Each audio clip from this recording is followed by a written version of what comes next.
नमस्कार, जय श्री कृष्णा, राधे राधे।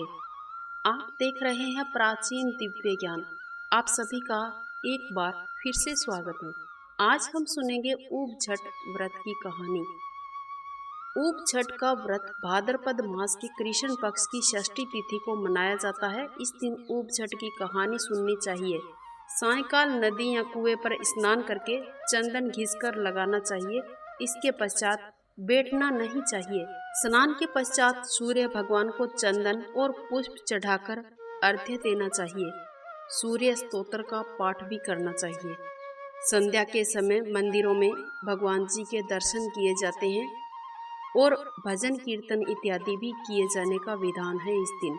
इसे चंदन षष्ठी व्रत भी कहा जाता है। ऊब झट व्रत की कथा।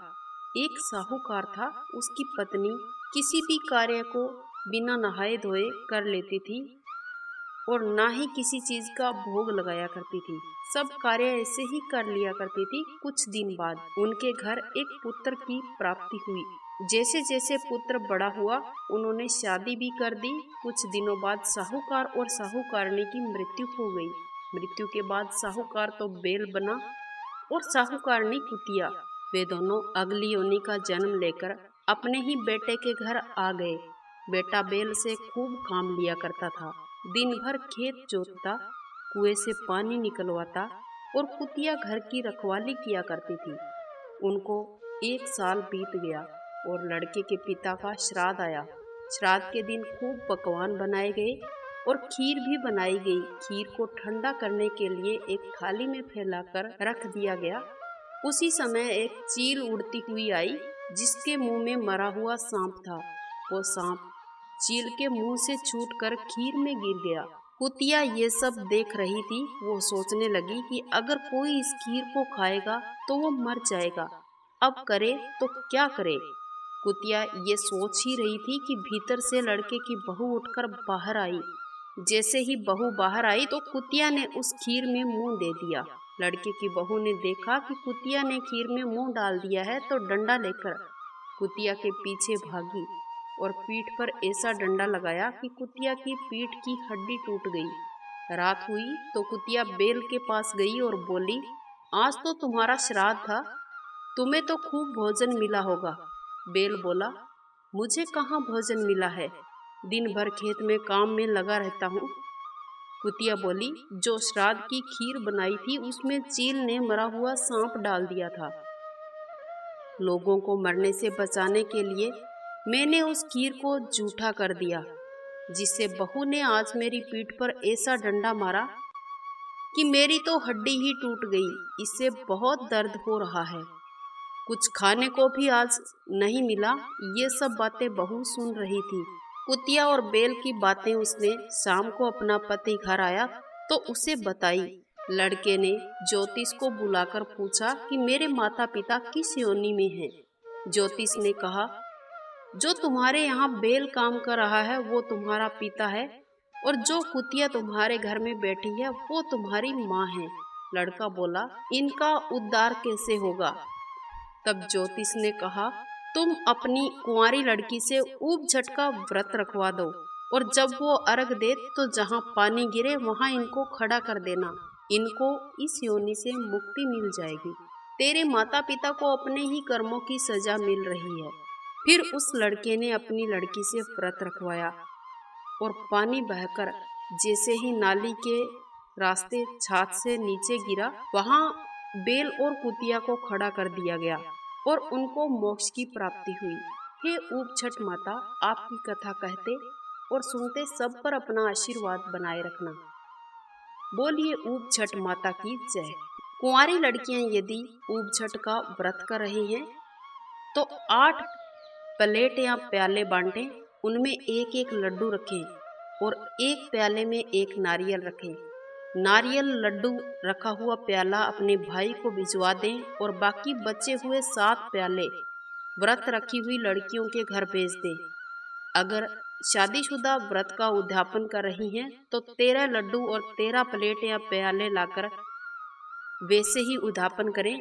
एक लड्डू और नारियल रखा हुआ प्याला अपने भाई के घर भिजवा दें। यह ऊब झट व्रत का उद्यापन। अब हम सुनेंगे मंगलवार व्रत की कथा। महादेव जी के 11वें अवतार माने जाने वाले हनुमान जी की कथा। सुख संपत्ति, यश और संतान प्राप्ति के लिए मंगलवार का व्रत रखना बेहद शुभ माना जाता है। हनुमान जी से जुड़ी मंगलवार व्रत कथा का पाठ करके और श्रद्धा पूर्ण व्रत किया जाता है। इससे समस्त मनोकामनाओं की पूर्ति होती है। प्राचीन समय की बात है, किसी नगर में एक ब्राह्मण दंपति रहा करते थे। उनके कोई संतान न थी। वे बेहद दुखी थे और मंगलवार को ब्राह्मण वन में हनुमान जी की पूजा करने जाया करता था। बजरंग बली से एक पुत्र की कामना भी किया करता था और उसकी पत्नी भी पुत्र प्राप्ति के लिए मंगलवार का व्रत किया करती थी। अंत में हनुमान जी को भोग लगाकर फिर भोजन ग्रहण किया करती थी। एक दिन ब्राह्मणी किसी कारणवश भोजन नहीं बना पाई और न ही हनुमान जी को भोग लगा सकी। उसने प्रण किया कि अगले मंगलवार को हनुमान जी को भोग लगाकर ही भोजन करेगी। भूखी प्यासी 6 दिन तक पड़ी रही।